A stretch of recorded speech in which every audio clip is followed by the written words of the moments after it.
नमस्कार दोस्तों, welcome to sports engineer. दोस्तों, आज इस वीडियो में हम फुटबॉल गेम्स के रूल्स के बारे में देखने वाले हैं। फुटबॉल से संबंधित सारी जो आपकी इन्फॉर्मेशन है इस वीडियो में क्लियर हो जाएंगी। फुटबॉल की हम हिस्ट्री देखेंगे, फुटबॉल में कौन कौन सी स्किल्स यूज में की जाती हैं, ग्राउंड के पूरे मेजरमेंट्स आपको दे रखे हैं, इन सभी के बारे में हम देखने वाले हैं। इसके साथ साथ बहुत सारे मेजर टूर्नामेंट होते हैं या फिर जिसको हम ट्रॉफीज़ बोलते हैं। तो फुटबॉल के अंदर ट्रॉफीज़ का बहुत ही इंपॉर्टेंट रोल होता है। बहुत सारी ट्रॉफीज़ फुटबॉल के अंदर खेली जाती हैं। उन सभी को आज इस वीडियो में हम डिस्कस करेंगे। चलिए वीडियो को शुरू करते हैं। सबसे पहले देखिए, फुटबॉल को बहुत सारे देशों में अलग अलग नाम से जाना जाता है। Football also known as. तो इजिप्ट में सबसे पहले फुटबॉल को हरपास्टिन नाम से जाना जाता है। हरपास्टम, ये इजिप्ट में बोलते थे। इजिप्ट मतलब मिस्र। अगर आप हिंदी में इसको पढ़ना चाहें तो हिंदी में हम इसको मिस्र बोलते हैं। और जापान में इसको केमारी नाम से जानते हैं। चाइना में इसको क्यूजू बोलते हैं, CUJU। तो कई बार ये नाम हमसे पूछते हैं, इन नामों के बारे में आपको पता होना चाहिए कि इजिप्ट में कौन से नाम से जानते हैं, जापान में फुटबॉल को क्या बोलते हैं, और चाइना या फिर चीन में फुटबॉल को क्या बोला जाता है। ओरिजिन या फिर इसकी शुरुआत कहाँ पर हुई थी? तो इसकी शुरुआत मिस्र या फिर इजिप्ट कंट्री से हुई थी। सबसे पहले अगर आपसे पूछें कि फुटबॉल को सबसे पहले कहाँ पर खेला गया, तो वो इजिप्ट के अंदर खेला गया। इजिप्ट में किस नाम से जाना जाता है? हरपास्टन नाम से जाना जाता है। फुटबॉल स्टार्ट कब हुई थी? तो सेकंड और थर्ड सेंचुरी BC के अंदर फुटबॉल को शुरुआत हम देख सकते हैं। दूसरी और तीसरी जो शताब्दी है, ये बिफोर क्रिस्ट है, मतलब ईसा पूर्व। दूसरी से तीसरी शताब्दी ईसा पूर्व में फुटबॉल क्या था? रग्बी प्लस फुटबॉल कंबाइंड रूप से खेला जाता था। ये स्टार्ट तो हो गया था, लेकिन उस टाइम पर क्या खेलते थे? रग्बी और फुटबॉल, इन दोनों को अलग अलग किया गया। और अलग अलग करने के बाद में फिर रग्बी अलग हो गया और फुटबॉल अलग हो गया। तो आपको तो सिंपल से यही ध्यान में रखना है कि इसकी शुरुआत कहाँ से हुई। और इसकी शुरुआत अगर हमसे पूछें कि कौन सी शताब्दी में इसकी शुरुआत मानी जाती है, तो दूसरी और तीसरी शताब्दी में या फिर सेकेंड थर्ड सेंचुरी BC के अंदर फुटबॉल स्टार्ट हो गया था। अगर हम फादर की बात करें या फिर फुटबॉल कहाँ से शुरू हुई थी, तो वो हमारी ब्रिटेन से शुरू हुई थी। Father of modern football Britain को कहा जाता है। इससे पहले जो क्रिकेट था, क्रिकेट भी ब्रिटेन में ही शुरू हुआ था। हॉकी भी हम ब्रिटेन में ही देखते हैं कि वहाँ पर भी शुरुआत हो गई थी हॉकी की। इस तरीके से बहुत सारे गेम ब्रिटेन से रिलेटेड है, लेकिन जैसे जैसे हम स्पोर्ट्स एंड गेम्स के वीडियोस देखते जाएंगे उसमें हम कवर करते जाएंगे कि कौन से देश ने इस गेम को शुरू किया था। तो आपको फुटबॉल से ध्यान में रखना है कि जो मॉडर्न फुटबॉल है, जो आजकल फुटबॉल खेली जाती है, उसकी शुरुआत कहाँ से हो गई थी? ब्रिटेन से हो गई थी। इसके बाद में हम कुछ फुटबॉल की हिस्ट्री को देख लेते हैं।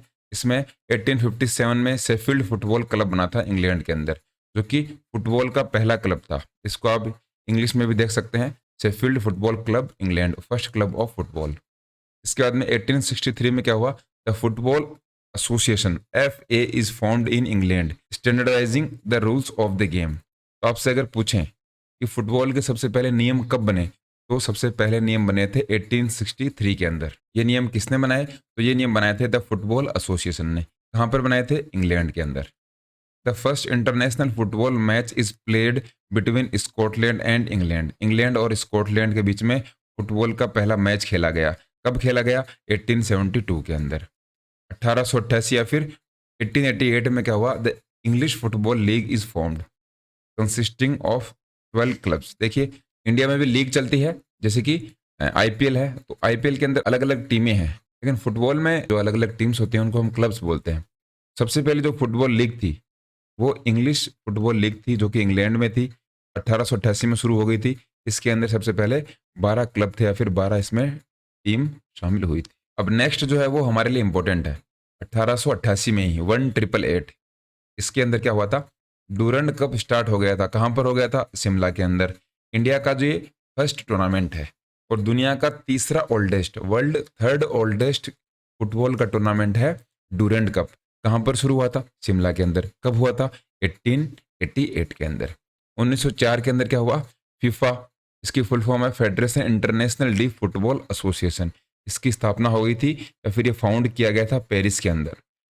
जब ये फाउंड किया गया था उस टाइम पर इसके कितने मेंबर थे? काफ़ी इंपॉर्टेंट है। उस टाइम पर इसके 7 मेंबर कंट्रीज थे। इसका मतलब है 1904 या फिर 1904 के अंदर जब फीफा की स्थापना हो गई थी पेरिस के अंदर, तो शुरुआती तौर पर सबसे पहले इनिशियल लेवल पर 7 देश इसके अंदर शामिल हुए थे। 1930 या फिर 1930 में पहला वर्ल्ड कप खेला गया उरुग्वे के अंदर। 13 टीमों ने पार्टिसिपेट किया और उरुग्वे था वो फर्स्ट वर्ल्ड चैंपियन बना। तो अगर फुटबॉल वर्ल्ड कप की बात करें या फिर जिसको हम फीफा वर्ल्ड कप भी बोल सकते हैं, FIFA, फीफा वर्ल्ड कप सबसे पहला खेला गया था 1930 के अंदर, उरुग्वे के अंदर हुआ था। 13 टीम ने पार्टिसिपेट किया और उरुग्वे ने ही इसको जीता था। 1939 से 1945 के बीच में वर्ल्ड वॉर सेकेंड हुआ। उसकी वजह से फुटबॉल में कोई एक्टिविटीज यूरोप के अंदर नहीं हो पाई थी, क्योंकि वर्ल्ड वॉर था। वर्ल्ड वॉर में जो भी ओलंपिक गेम्स थे या फिर जो भी मेजर टूर्नामेंट्स थे वो कोई भी कहीं भी दुनिया में नहीं हो रहे थे। 1950 में क्या हुआ, द वर्ल्ड कप रिटर्न्स, 12 साल के बाद वर्ल्ड कप खेला गया, क्योंकि जो वर्ल्ड वॉर सेकेंड था उस टाइम पर कोई भी टूर्नामेंट हमें देखने को नहीं मिल रहे थे। कहाँ पर हुआ था? 1950 का वर्ल्ड कप ब्राजील के अंदर हुआ था। And the host lost the final to Uruguay. Uruguay ने वापस 1950 का वर्ल्ड कप अपने नाम किया। किसको हराया? ब्राजील को हराया। 1955 में क्या हुआ? The European cup, the producers of UEFA champions league is establish. European cup की शुरुआत कब हुई थी? 1955 में। 1958 में क्या हुआ? The first African team Egypt participate in the world cup. Africa की जो पहली टीम थी, कौन सी टीम? इजिप्ट की टीम या फिर मिस्र की टीम ने सबसे पहले पार्टिसिपेट किया वर्ल्ड कप के अंदर। कौन से वर्ल्ड कप में? 1958 के वर्ल्ड कप में। 1966 में क्या हुआ? England host and wins the world cup for the first and only time in their history. England ने एकमात्र वर्ल्ड कप जीता है। कौन सा जीता है? 1966 का। और 1966 या फिर 1966 के जो वर्ल्ड कप थे उसकी होस्ट भी इंग्लैंड ही थी। इंग्लैंड में ही 1966 का वर्ल्ड कप हुआ था और उन्होंने ये पहली बार किया, मतलब अभी तक ये एक बार ही कर पाए हैं वर्ल्ड कप को अपने नाम। 1970 में क्या हुआ? The world cup in Mexico. 1970 का जो वर्ल्ड कप था वो मैक्सिको में हुआ। Considered one of the best tournament in history. अभी तक का सबसे बेस्ट टूर्नामेंट माना जाता है फुटबॉल का 1970 का जो मैक्सिको वर्ल्ड कप हुआ था वो। ब्राजील ने थर्ड टाइटल अपने नाम किया। ब्राजील ने अब की बार ये टाइटल 1970 का अपने नाम किया था। 1974 में क्या हुआ? The Netherlands reach the world cup final for the first time but lost to West Germany. Netherlands पहली बार वर्ल्ड कप के फाइनल में पहुंची और वो वेस्ट जर्मनी से हार गई। 82 में क्या हुआ? Italy wins the world cup for the third time. Italy ने तीसरी बार वर्ल्ड कप जीता। 1982 का जो फीफा वर्ल्ड कप हुआ था उसको तीसरी बार अपने नाम किया। किसको हराया? वेस्ट जर्मनी को फाइनल में हराया। 1986 का काफी इंपॉर्टेंट है। इसके अंदर डिएगो मैराडोना ने हैंड ऑफ गॉड गोल किया था, क्योंकि जो गोल हुआ था वो उनके हाथ से लगकर गोल हो गया था, लेकिन रेफरी उसको पकड़ नहीं पाए, इसलिए उस गोल को हैंड ऑफ गॉड गोल माना जाता है, मतलब भगवान का हाथ लगा था उसके अंदर वर्ल्ड कप क्वार्टर फाइनल्स के अंदर। As well as the goal of the century, इसको हम गोल ऑफ द सेंचुरी भी कहते हैं। ऐसा बेहतरीन गोल नहीं हुआ ऐसा माना जाता है, इसलिए गोल ऑफ द सेंचुरी किसने किया था? डिएगो मैराडोना ने। कब किया था? 1986 के फीफा वर्ल्ड कप के अंदर। इसके बाद में 1990 या फिर 1990 के अंदर क्या हुआ? West Germany wins their third world cup. Argentina को फाइनल में हराकर वेस्ट जर्मनी ने अपना तीसरा वर्ल्ड कप जीता 1990 के अंदर। 1992 में क्या हुआ? UEFA champions league replace the European league. European league की जगह अब जो चैंपियंस लीग थी उसका नाम हो गया था UEFA. Group stage followed by knockout. Knockout tournament इसके अंदर शुरू हो गए थे, इंपॉर्टेंट नहीं है। 1998 में क्या हुआ? The world cup in France won by host nation defeating Brazil in the final. 1998 या फिर 1998 का जो वर्ल्ड कप था वो किसने जीता? फ्रांस ने जीता। 2002 के अंदर वर्ल्ड कप साउथ कोरिया और जापान दोनों के अंदर हुआ था। इसमें ब्राजील ने 5वीं बार ये टाइटल अपने नाम किया। तो ब्राजील फुटबॉल की सबसे सफल टीम है, या फिर फीफा वर्ल्ड कप में सबसे अगर सफल टीम की बात करें तो वो है ब्राजील। 2004 के अंदर क्या हुआ? Greece wins the European championship, their first major international trophy. Greece ने यूरोपियन चैंपियनशिप जीती और ये उनकी पहली इंटरनेशनल ट्रॉफी थी। 2006 के अंदर Italy wins their fourth world cup. Italy ने चौथा वर्ल्ड कप जीता 2006 के अंदर। किसको हराया? फ्रांस को। 2008 के अंदर Spain wins their first major international trophy.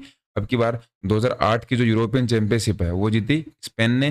2010 के अंदर स्पेन ने पहला वर्ल्ड कप अपने नाम किया। किसको हराया?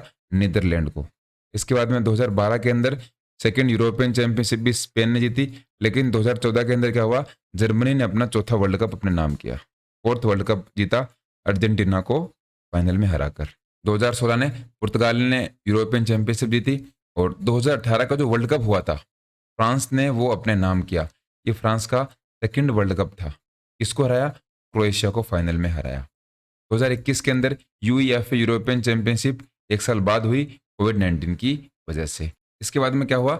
2022 का जो फीफा वर्ल्ड कप था वो कहाँ पर हुआ? कतर के अंदर। किसने जीता? अर्जेंटीना ने। किसको हराकर? फ्रांस को फाइनल में इन्होंने हरा दिया था। और अर्जेंटीना का ये कौन सा वर्ल्ड कप था? तीसरा वर्ल्ड कप टाइटल था। इन सभी बातों को आपको ध्यान में रखना है। इसके बाद में क्या है? गवर्निंग बॉडीज हम देख लेते हैं फुटबॉल की, वो कौन कौन सी है। तो सबसे पहले फीफा के बारे में हमने देख लिया। फीफा की फुल फॉर्म आपको पता होनी चाहिए, federation international D football association. इसकी फॉर्मेशन या फिर इसकी स्थापना कब हुई थी? 21 मई 1904 के अंदर। कहाँ पर स्थापना हुई थी? पेरिस के अंदर। लेकिन इसका हेडक्वार्टर कहाँ पर है? वो है ज्यूरिख स्विट्जरलैंड के अंदर। तो इन दोनों नामों को आपको ध्यान में रखना है। इसकी स्थापना या फिर इसकी फॉर्मेशन तो पेरिस के अंदर हो गई थी। पेरिस क्या है? फ्रांस की राजधानी है।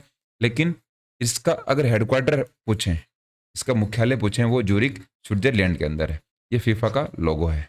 और ऑल इंडिया फुटबॉल फेडरेशन, जिसको AIFF बोला जाता है, इसकी स्थापना कब हुई थी?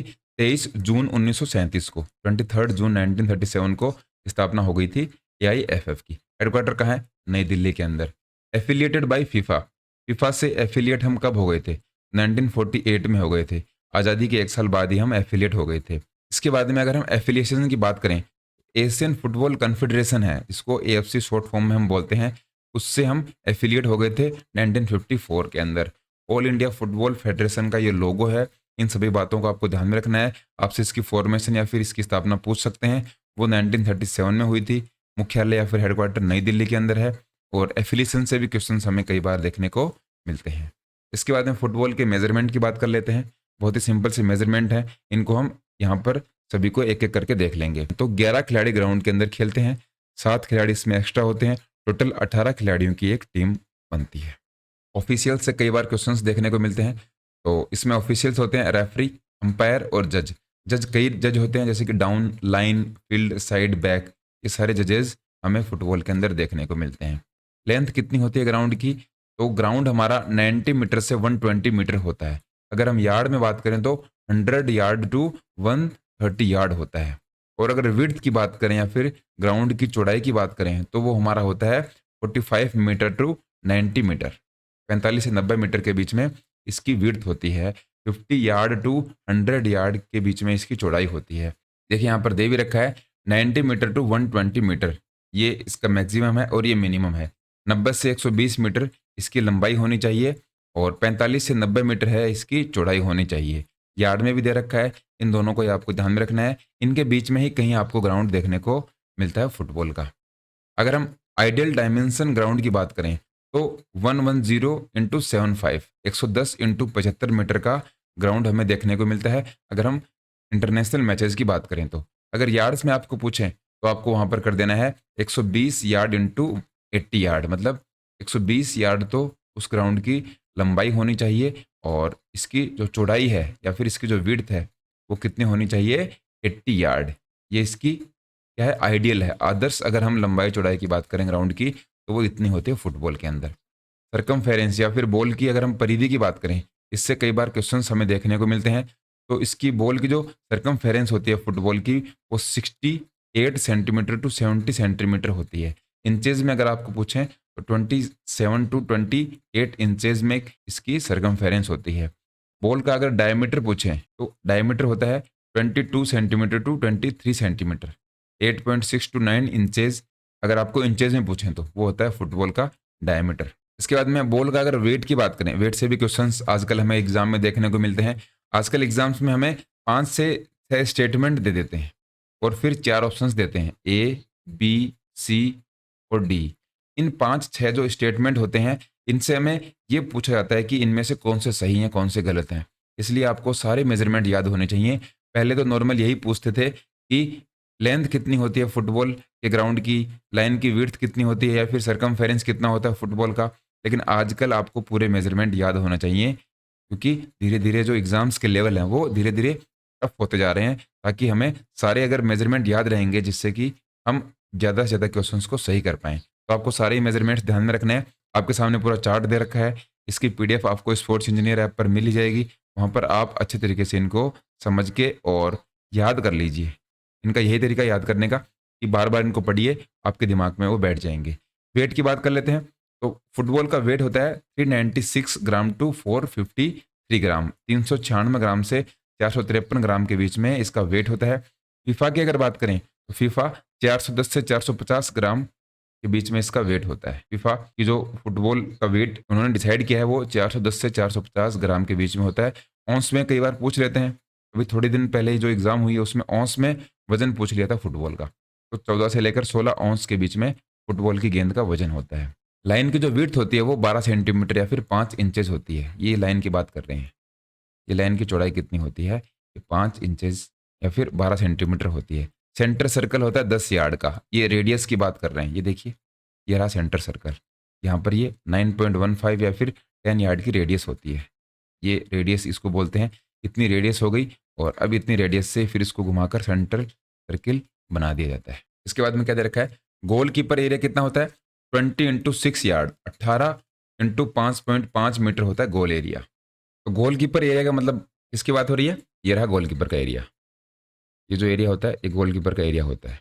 20 इंटू 6 यार्ड, 20 इंटू 6 यार्ड का ये गोल कीपर का एरिया होता है। इसके बाद में क्या है? गोल पोस्ट इंपॉर्टेंट है। 24 इंटू 8 फीट होता है। 24 फीट इसकी चौड़ाई होती है और 8 फीट इसकी हाइट होती है। ये देखिए, 24 फीट ये चौड़ा होता है और 8 फीट इसकी हाइट होती है। इन दोनों में कंफ्यूज नहीं होना है। गोल कीपर एरिया आपको यहाँ पर यार्ड में दे रखा है और गोल पोस्ट आपको फीट में दे रखी है। मीटर में भी पूछ लेते हैं तो 7.32 मीटर तो इसकी चौड़ाई या फिर लेंथ होती है और 2.44 मीटर इसकी हाइट होती है या फिर इसकी ऊंचाई होती है। पेनल्टी स्पॉट होता है 10 यार्ड पर या फिर 9.15 मीटर पर। ये देखिए, ये रहा पेनल्टी स्पॉट। ये कहाँ से लिया जाता है? गोल पोस्ट से लिया जाता है। 9.15 ये है और 9.15 ही ये है। ये दोनों सेम ही रहते हैं। दोनों कितने यार्ड के होते हैं? 10-10 यार्ड के ही आपको देखने को मिलते हैं। इसके बाद में ये पूरा आपको फुटबॉल का अगर मेजरमेंट दिखाई दे रहा है तो इस मेजरमेंट के अंदर ये आपकी जो बीच की लाइन है इसको क्या बोलते हैं? Half way line. बीच की लाइन को हाफ वे लाइन बोलते हैं। ये सेंटर स्पॉट है, ये सेंटर सर्कल है। यहाँ पर पेनल्टी स्पॉट है। जब टीम का स्कोर बराबर हो जाता है तब यहाँ से पेनल्टी शूट आउट किया जाता है और वो गोल पोस्ट में हम हिट करते हैं। इसके बाद में ये है टच लाइन। बॉल इससे अगर दूर चली जाती है तो फिर उस बॉल को आउट माना जाता है। ये गोल लाइन है, पीछे वाला लाइन इसको गोल लाइन बोलते हैं। ये पूरा जो एरिया है इसको पेनल्टी एरिया बोलते हैं। ये वाला एरिया है इसको क्या बोलते हैं? Penalty area. यहाँ पर आपका गोल आई गया, ये गोल कीपर का एरिया हम यहाँ पर हो गया और इसके बाद में क्या बच गया? इनको हमने देख लिया। यहाँ पर 7.32 मीटर दे रखा है इसकी लेंथ और 2.44 मीटर इसकी यहाँ पर हाइट दे रखी है। बाकी जो भी इंपॉर्टेंट थे इनको हमने देख लिया।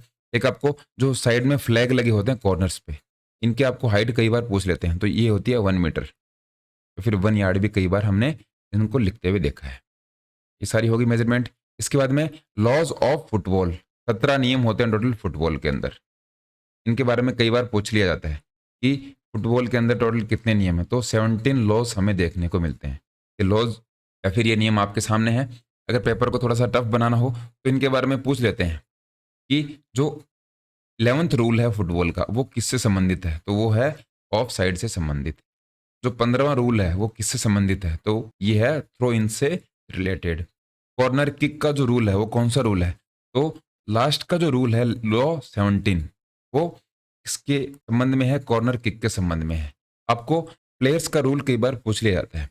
प्लेयर्स का जो रूल है वो तीसरा नियम है फुटबॉल का। इस तरीके से इन सारे रूल्स को आपको याद कर लेना है। याद होते हैं तो अच्छी बात है, लेकिन जो फुटबॉल के खिलाड़ी हैं कई बार वो भी इनको भूल जाते हैं। इनसे एग्जाम में कम ही क्वेश्चन हमें देखने को मिले हैं, लेकिन आने वाले टाइम में क्या पता इनसे भी हमें क्वेश्चन देखने को मिले। तो इन सभी रूल्स को आपको ध्यान में रखना है। जैसे कि फील्ड ऑफ प्ले, जो हम खेल रहे हैं उसकी फील्ड के जो नियम है, इसके बाद में बॉल के नियम है, प्लेयर्स के नियम है, और चौथा नियम प्लेयर्स के जो इक्विपमेंट कौन कौन से होते हैं उनके बारे में लॉज या फिर कानून बने गए हैं। रेफरी के लॉज हैं 5वें नियम के अंदर। और 6 जो लॉ है वो है अदर मैच ऑफिशियल्स। अलग अलग जो मैच के ऑफिशियल्स हैं उनके बारे में बताया गया है। मैच की ड्यूरेशन कितनी होगी वो 7वां नियम है। 8वां नियम कौन सा है? स्टार्ट और रीस्टार्ट ऑफ प्ले।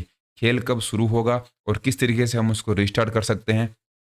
इसके बाद में बॉल जो हमारा खेल चल रहा है उससे बाहर जाएगी और उससे अंदर आएगी, उसके लिए क्या क्या लॉज बनाए हैं वो 9वां नियम है। 10वें नियम में outcome of A match, match से हमें क्या क्या आउटकम मिलता है हमें, क्या उसके रिजल्ट मिलते हैं। 11वां नियम ऑफसाइड से है। 12वां फाउल्स और मिसकंडक्ट से है। मिसबिहेव कर देते हैं कई खिलाड़ी, फाउल्स कर देते हैं, उनको कौन कौन से कार्ड दिए जाते हैं, वो 12वां नियम है। और फ्री किक से रिलेटेड नियम है 13वां। पेनल्टी किक का 14वां नियम है। Throw in 15वां।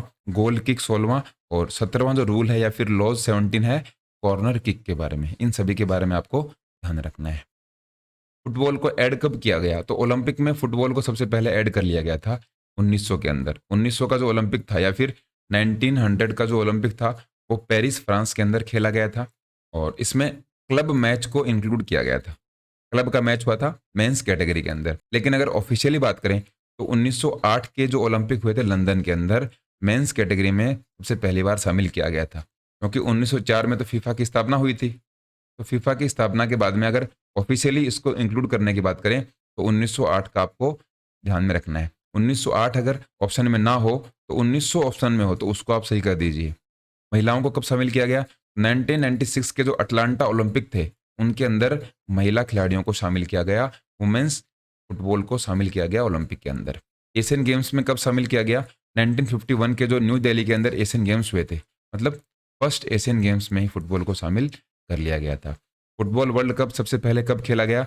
1930 के अंदर पुरुषों का जो फुटबॉल वर्ल्ड कप था वो खेला गया था। कहाँ पर हुआ था? यूरुग्वे के अंदर। और फाइनल भी यूरुग्वे ने ही जीता था। महिलाओं का जो पहला फुटबॉल वर्ल्ड कप या फिर फीफा वर्ल्ड कप है वो 1951 में 1991 में खेला गया चाइना के अंदर, ये वुमेन्स कैटेगरी का। तो इन दोनों में करीबन 61 साल का गैप है। इस तरीके से आपको ध्यान में रखना है। जब भी फुटबॉल की बात आए तो आपको ओनली 1930 का ध्यान में रखना है। 1930 के 61 ईयर लेटर मतलब 1991 में खेला गया महिलाओं का। इस तरीके से इनको आप लिंक से जोड़कर याद करोगे तो आपको आसानी से याद हो जाएंगे। इसके बाद में क्या है, इंडिया का इंटरनेशनल लेवल पे किस तरीके से परफॉर्मेंस रही है या फिर हम किस तरीके से इंटरनेशनल लेवल पे रिप्रेजेंट करते हैं। तो इंडिया ने 2007 के अंदर फीफा अंडर 17 वर्ल्ड कप को होस्ट किया था मेंस कैटेगरी के अंदर। और 2022 के अंदर हमने फीफा अंडर 17 वर्ल्ड कप को होस्ट किया वुमेन्स कैटेगरी में। तो इंडिया ने फीफा वर्ल्ड कप को होस्ट जरूर किया है लेकिन दोनों ही अंडर 17 कैटेगरी में हमने होस्ट किया है, उसकी हमने मेजबानी करी है। 2007 के अंदर हमने पुरुषों का और 2022 के अंदर महिलाओं का अंडर 17 वर्ल्ड कप को होस्ट किया है। टूर्नामेंट की बात कर लेते हैं। फीफा वर्ल्ड कप के अंदर अभी तक 22 फीफा वर्ल्ड कप खेले गए हैं और एक में भी हमने अभी तक क्वालिफाई नहीं किया है। तो फीफा वर्ल्ड कप के लिए इंडिया के रेफरेंस में आपको कुछ भी याद नहीं करना है। एएफसी एशियन कप की अगर हम बात करें तो अभी तक 17 हुए हैं, इसमें से 4 में हमने पार्टिसिपेट किया है। 2019 में हमारी लास्ट अपीयरेंस थी और 1964 में जो एशियन कप हुआ था फुटबॉल का उसमें हम फाइनल में हार गए थे। समर ओलंपिक की बात करें तो 1908 मतलब 1908 के अंदर सबसे पहली बार जब शामिल किया गया था, वहां से लेकर 1988 तक 17 अभी तक अपीयरेंस हो चुकी हैं और इंडिया ने अभी तक 4 में पार्टिसिपेट किया है। लास्ट अपीयरेंस हमारी 1960 थी। 1960 के बाद में हमने इसमें क्वालिफाई नहीं किया। हम किसकी बात कर रहे हैं? ओलंपिक्स की बात कर रहे हैं। 1960 में हमने लास्ट बार क्वालिफाई किया था फुटबॉल के अंदर ओलंपिक में। चौथा स्थान रहा था हमारा 1956 का जो ओलंपिक था उसके अंदर। एशियन गेम्स की अगर बात करें 1951 से 1998 तक 13 में से हमने 11 में पार्टिसिपेट किया है। 1998 में हमने लास्ट बार पार्टिसिपेट किया था। हम 1951 और 1962 में चैंपियन भी रहे थे। इसका मतलब हो गया नई दिल्ली के अंदर, न्यू दिल्ली में सबसे पहली बार क्या खेले गए थे? एशियन गेम्स खेले गए थे। सबसे पहली बार फुटबॉल को उसमें शामिल भी किया गया। उसमें फुटबॉल के चैंपियन कौन रहे थे? इंडिया की टीम उसमें फुटबॉल चैंपियन रहती है। इसके बाद में 1962 में हमने एशियन कप या फिर एशियन गेम्स में गोल्ड मेडल अपने नाम किया। सेफ चैंपियनशिप की अगर हम बात करें तो 12 के 12 में हमने पार्टिसिपेट किया है और लास्ट जो अपीयरेंस थी लास्ट हमने 2021 का खेला था। 12 में से 8 बार हम चैंपियन रहे हैं सेफ चैंपियनशिप के अंदर। साउथ एशियन गेम्स की अगर हम बात करें तो 8 में से 7 में हमने पार्टिसिपेट किया है। 1999 में हमने लास्ट बार पार्टिसिपेट किया था और इसमें हम 3 बार चैंपियन रहे हैं। इनसे भी अगर हमने डीप में क्वेश्चन पूछे तो आपको ध्यान रखना है। सबसे इंपॉर्टेंट तो समर ओलंपिक्स में आपको पूछ सकते हैं कि इंडिया ने अंतिम बार या फिर लास्ट टाइम कब पार्टिसिपेट किया था फुटबॉल के अंदर ओलंपिक्स में। तो 1960 में हमने लास्ट बार क्वालिफाई किया था। एशियन गेम्स में हमने गोल्ड मेडल जीता है या नहीं जीता? तो हमने 2 बार एशियन गेम्स में गोल्ड मेडल जीता है फुटबॉल में। सबसे पहला 1951 और दूसरा 1962। ये दोनों ही इंपॉर्टेंट है, इन दोनों के बारे में आपको ध्यान रखना है। इसके बाद में नॉलेज की बात करें अगर थोड़ा सा हम फुटबॉल को समझे तो गेम कितने का होता है, तो 45 मिनट्स का गेम होता है पहला हाफ, और इसके बाद में 15 मिनट का रेस्ट होता है, इसके बाद में 45 मिनट्स का गेम होता है। तो टोटल 90 मिनट का गेम हमें देखने को मिलता है। इसमें 45 मिनट्स के 2 हाफ हैं और बीच में रेस्ट दिया जाता है 15 मिनट्स का। 90 मिनट होने के बाद भी अगर स्कोर बराबर रह जाता है, मान लीजिए 2-2 का स्कोर रह गया, तो हम उसमें एक्स्ट्रा टाइम भी देते हैं। एक्स्ट्रा टाइम कितने देते हैं? 30 मिनट का। इसमें 15 मिनट का एक हाफ, फिर 5 मिनट का रेस्ट और फिर 15 मिनट का दूसरा हाफ। इसमें हम निकालते हैं विनर। अगर तब भी विनर नहीं निकलता है तो फिर हम पेनल्टी शूट आउट देते हैं। ऑफिशियल्स की बात करें तो इसमें एक रेफरी होता है जिसको हम टाइम कीपर भी बोलते हैं। यही टाइम को देखने का काम करता है, जो कि ग्राउंड में रहता है। 2 असिस्टेंट रेफरी होते हैं और एक इसमें स्कोरर रहता है। पेनल्टी की बात करें तो येलो और रेड कार्ड इसमें पेनल्टी के रूप में दिए जाते हैं। रेड कार्ड में तो वो पूरे गेम से बाहर हो जाता है और येलो कार्ड चेतावनी के लिए होता है। मिनिमम प्लेयर कितने होने चाहिए? 7 खिलाड़ी कम से कम होने चाहिए अगर हमें फुटबॉल को स्टार्ट करना है तो। सब्स्टिट्यूट 3 हो सकते हैं मैक्सिमम। जितने मर्जी चाहो उतने सब्स्टिट्यूट आप फुटबॉल के अंदर यूज़ नहीं ले सकते। मैक्सिमम 3 ही सब्स्टिट्यूट आपको अलाउ हैं फुटबॉल के अंदर। इसके बाद में अगर नेशनल अवार्ड्स की बात करें तो सबसे पहले सबसे बड़ा जो अवार्ड है स्पोर्ट्स में वो है मेजर ध्यानचंद खेल रत्न अवार्ड। वो दिया गया था 2021 के अंदर सुनील छेत्री को। सुनील छेत्री अभी 2022 के अंदर इंडियन फुटबॉल टीम के कप्तान हैं। इनको मेजर ध्यानचंद खेल रत्न अवार्ड दिया गया था 2021 में। ध्यानचंद अवार्ड की बात करें तो सबसे पहला जो ध्यानचंद अवार्ड था फुटबॉल के अंदर वो शब्बीर अली को मिला था। इंपॉर्टेंट है, आपसे पूछ सकते हैं कि सबसे पहला जो नेशनल अवार्ड है या फिर सबसे पहला जो ध्यानचंद अवार्ड है वो किसको मिला फुटबॉल में? तो 2011 में मिला शब्बीर अली को। द्रोणाचार्य अवार्ड सबसे पहले किसको मिला? 1990 में, 1990 के अंदर सैयद नईमुद्दीन को मिला। इसके बाद में सीधा 2022 में मिला बिमल प्रफुल्ल घोष को। द्रोणाचार्य अवार्ड किसको दिया जाता है? तो वो मिलता है कोच को। कोच को ये अवार्ड दिया जाता है। अर्जुन अवार्ड की बात करें तो सबसे पहला जो अर्जुन अवार्ड था वो 1961 के अंदर ही दिया गया था और उसमें एक फुटबॉल प्लेयर थे पीके बनर्जी, उनको सबसे पहले अर्जुन अवार्ड मिला था। पीके बनर्जी के बारे में बहुत बार एग्जाम में क्वेश्चन पूछा गया है कि फुटबॉल में सबसे पहला जो अर्जुन अवार्ड था वो किसको मिला था? तो सबसे पहले वाले तो आपको हर एक गेम के ध्यान में रखने हैं। सभी जो गेम्स हम पढ़ेंगे, डिस्कस करेंगे, उनमें सबसे पहला तो हम देखेंगे जिससे कि आपका एग्जाम में क्वेश्चन क्लियर हो जाए। तो 1961 में या फिर 1961 में पीके बनर्जी जो कि फुटबॉल से हैं उनको सबसे पहला अर्जुन अवार्ड दिया गया था। इसके बाद में अगर नेशनल चैंपियनशिप की बात करें तो कई बार इससे भी हमें एग्जाम में क्वेश्चंस देखने को मिलते हैं। सबसे पहले संतोष ट्रॉफी का आपने नाम सुना होगा। इसकी शुरुआत हो गई थी 1941 में। ये मेंस का टूर्नामेंट है, पुरुषों का ये चैंपियनशिप हमें नेशनल लेवल पर देखने को मिलती है। इसके बाद में बेगम हजरत महल जो ट्रॉफी है वो है वुमेन्स की ट्रॉफी, महिलाओं की ट्रॉफी है। इसका नाम है बेगम हजरत महल, फुटबॉल से रिलेटेड है। बीसी रॉय ट्रॉफी है जूनियर्स के लिए, जूनियर्स जो फुटबॉल चैंपियनशिप है नेशनल लेवल की, इसका नाम है BC Roy trophy. University level पर जो ट्रॉफी है उसका नाम है Ashutosh Mukherjee trophy. School level पर है सुब्रतो कप या फिर सुब्रतो कप। सब जूनियर लेवल पर अगर हम ट्रॉफी या फिर चैंपियनशिप की बात करें तो मीर इकबाल हुसैन ट्रॉफी या फिर मीर इकबाल हुसैन जो नेशनल चैंपियनशिप है वो सब जूनियर कैटेगरी के लिए है। ये सारी कैटेगरीज आपको पता होनी चाहिए और इन कैटेगरीज में उन ट्रॉफीज का नाम क्या है ये भी आपसे एग्जाम में पूछा जा सकता है। संतोष ट्रॉफी इंपॉर्टेंट है, 1941 में इसकी शुरुआत हो गई थी। और भी बहुत सारी ट्रॉफीज हैं, इन सभी के बारे में आपको पता होना चाहिए। जैसे कि डूरंड कप हमने देख लिया था, 1888 शिमला के अंदर स्टार्ट हो गया था और वर्ल्ड का ये तीसरा ओल्डेस्ट फुटबॉल चैंपियनशिप है। इसके बाद में सुब्रता मुखर्जी कप है और टॉड मेमोरियल के बारे में आपसे एग्जाम में पूछा गया है। मर्डेका के बारे में एग्जाम में पूछा गया है। कलिंगा कप के बारे में आपको पता होना चाहिए। सीजर कप है और रघबीर सिंह मेमोरियल कप के बारे में आपको पता होना चाहिए। इसके बाद में जो इंपॉर्टेंट है वो हमने देखे भी हैं। और चक्कर गोल्ड कप, चक्कर गोल्ड कप के बारे में आपको पता होना चाहिए। बंदोड़गढ़ ट्रॉफी यह भी फुटबॉल से रिलेटेड है। इन सभी ट्रॉफीज को आप एक बार देख लीजिए। सर आशुतोष मुखर्जी ट्रॉफी के बारे में हमने देख लिया। रोवर्स कप भी काफ़ी एग्जाम में पूछा गया है, रोवर्स कप को भी आप ध्यान में रखिए। इसके बाद में है टर्मिनोलॉजीज, बहुत सारी टर्म्स फुटबॉल के अंदर यूज़ की जाती हैं तो इन सभी को आपको ध्यान में रखना है। जैसे कि एडवांटेज रूल है, बूटर, टिप, इसके बाद में बाकी तो नॉर्मल सी हैं। और ऑन गोल एक अलग आपको देखने को मिलेगी। ड्रिबल तो फुटबॉल में होती है और हॉकी में भी होती है, बास्केटबॉल में भी देखने को मिलती है और हैंडबॉल में भी ड्रिबल में देखने को मिलती है। फुटसाल एक अलग सा नाम है जो कि आपको ध्यान में रखना है। विंगर्स आपको ध्यान में रखना है। टू पॉक ध्यान में रखना है आपको। टॉप पॉक आपको ध्यान में रखना है। ऑफसाइड ट्रैप आपको ध्यान में रखना है। बाकी जो नाम है जैसे कि बैक हील है तो बैक हील रिलेटेड है फुटबॉल से। कॉर्नर फ्लैग और कॉर्नर किक के बारे में भी आपको ध्यान में रखना है। बाकी तो नॉर्मल से नाम है। फार पोस्ट आपसे पूछ सकते हैं, क्योंकि फार पोस्ट में आप कंफ्यूज हो जाओगे फुटबॉल से या फिर हॉकी से है। तो इन सभी टर्मिनोलॉजीज के संबंध में या फिर इनसे रिलेटेड हमें एग्जाम में बहुत सारे क्वेश्चंस देखने को मिलते हैं। तो फुटबॉल से रिलेटेड जो भी एग्जाम के पॉइंट ऑफ व्यू से क्वेश्चंस हमारे बन सकते थे, उन सभी को हमने इस वीडियो में डिस्कस कर लिया है। कोई भी जब आप एग्जाम देने जा रहे हो तो अगर फुटबॉल से आपके क्वेश्चंस आएंगे तो इस वीडियो से बाहर नहीं होंगे। बाकी मॉक टेस्ट आप सभी गेम्स का लगाते रहिए। अगर कोई मिस हो जाता है तो मॉक टेस्ट में वो क्लियर हो जाएगा। मॉक टेस्ट काफ़ी इंपॉर्टेंट है अगर आपको किसी भी टॉपिक की तैयारी करनी हो तो। इसके साथ साथ आपके साथ एक इन्फॉर्मेशन भी शेयर करनी है। अगर आपने अभी तक स्पोर्ट्स इंजीनियर ऐप को इंस्टॉल नहीं किया तो इंस्टॉल कर लीजिए। डिस्क्रिप्शन में उसका लिंक मिल जाएगा, या फिर प्ले स्टोर पर भी आप सर्च करके ऐप को डाउनलोड कर सकते हैं। स्पोर्ट्स इंजीनियर ऐप पर आपको क्या मिलेगा, बहुत सारे कोर्सेज हैं जो कि आपके कंपटीशन एग्जाम के लिए हेल्पफुल होने वाले हैं। उसमें आपके टॉपिक वाइज MCQ टेस्ट भी हैं, और इसके साथ साथ डिटेल में आपको कोर्स मिलने वाला है, जिसमें कि आपके लिए वीडियोज़ होंगी जो कि फिजिकल एजुकेशन में जो भी कॉम्पिटेटिव एग्जाम है उनमें आपके लिए हेल्पफुल रहेंगी। और बाकी चैनल की नई अपडेट से जुड़ने के लिए आप स्पोर्ट्स इंजीनियर टाइप कीजिए टेलीग्राम ऐप के ऊपर।